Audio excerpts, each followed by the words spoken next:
Picture your family tree again, but this time, zoom in on the fancy branch with the gold leaves and the velvet cushions. Yeah, that one. The one where some guy in silk stockings and a wig taller than his ego is screaming at a servant because his hot chocolate isn't chocolatey enough. That guy is wearing a crown, and he's a great whatever. Except here's the punchline.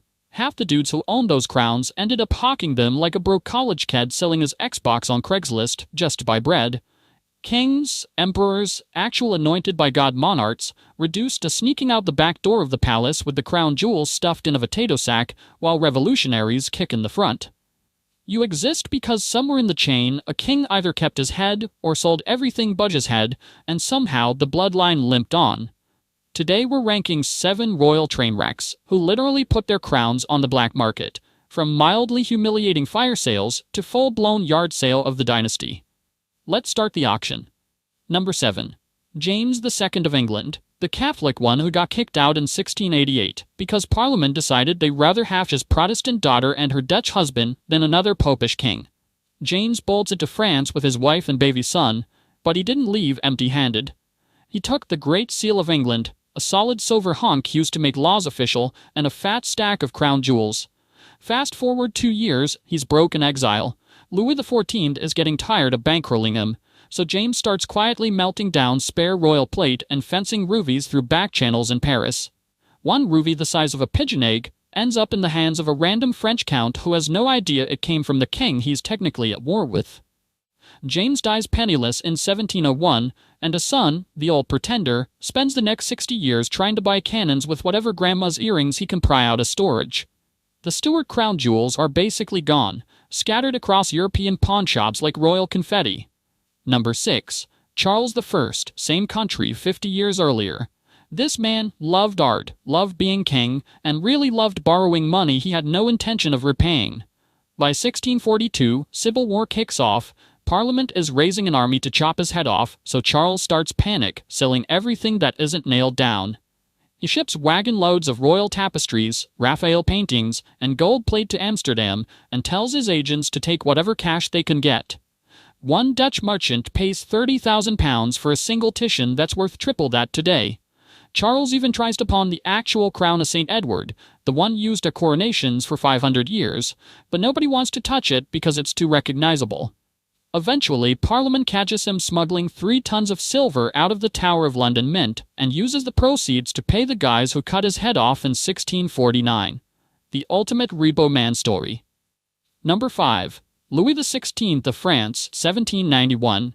The palace is surrounded, the mob wants blood, and Louis suddenly remembers he's got a secret stash. He and Marie Antoinette stuffed diamonds, pearls, and a 50-carat blue diamond the size of a walnut into a wooden chest and hand it to a loyal servant with instructions to get it to Brussels. The servant gets robbed on the road, the chest disappears, and most of those stones end up recut and scattered across jewelry stores in London by 1800. Meanwhile, Louis tries to flee in a coach that's way too fancy, gets caught at Varennes, dragged back to Paris, and introduced to the guillotine in 1793.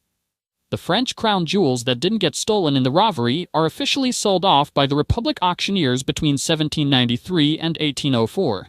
The Hope Diamond? Yeah, that's the blue one from Louis's chest. It's been cursed ever since, probably because it's got royal regret baked into the facets. Number 4.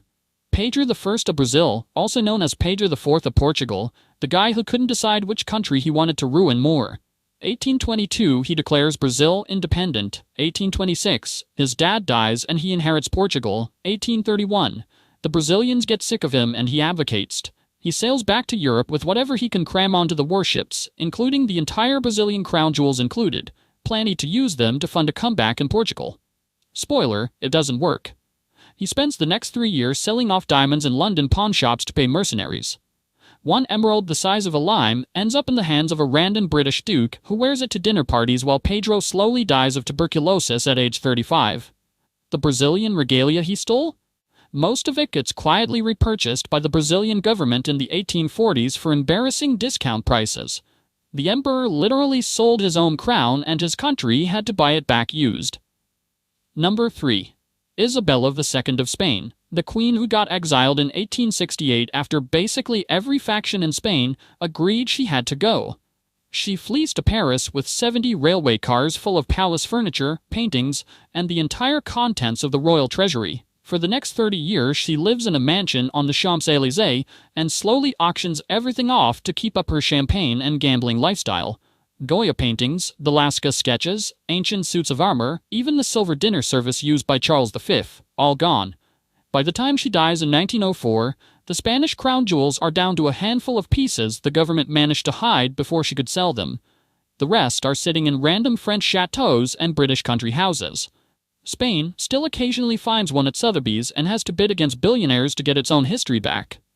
Number 2. Emperor Puyi of China, the last emperor, the guy who was 3 years old when they stuck him on the dragon throne in 1908. By 1924, the warlords kick him out of the Forbidden City, but they let him keep the title and a fat allowance on the condition he doesn't touch the palace treasures.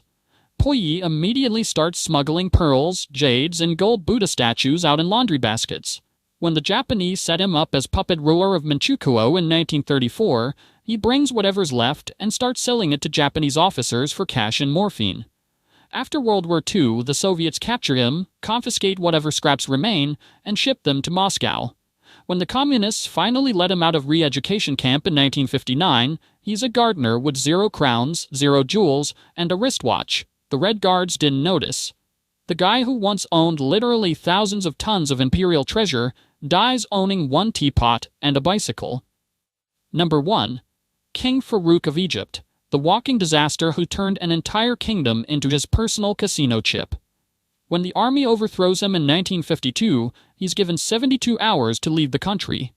In those 3 days, he stuffs 300 suitcases with gold coins, diamond tiaras, ancient pharaonic jewelry, a collection of antique pornographic pocket watches, yes, really, and enough cash to make the ship list to one side. The new government sees of the palaces and finds walk-in vaults that are completely empty, except for IOUs, Farouk wrote to himself. He spends the next 13 years in Monaco and Italy, eating himself to death while selling off the loot piece by piece. One of Cleopatra's pearl earrings, maybe, goes for pocket change because he needs gambling money that week. When he dies in 1965, the Egyptian government tries to track everything down and manages to recover less than 5%. The rest is still floating around the necks in Beverly Hills, on wrists in Geneva, and in safe deposit boxes whose owners have no idea they're wearing the ransom of a kingdom. And that's the list. 7 monarchs who turned divine right into fire sale. Somewhere in your family tree, there's probably a duke or a count who had to choose between pawning grandma's coronation ring or starving in exile, and he chose the pawn shop so the bloodline could keep going. Next on you're stressed about rent, just remember, your ancestors once sold literal kingdoms to pay bills and still managed to reproduce. You come from the people who refused to die broke, even when they were wearing the crown.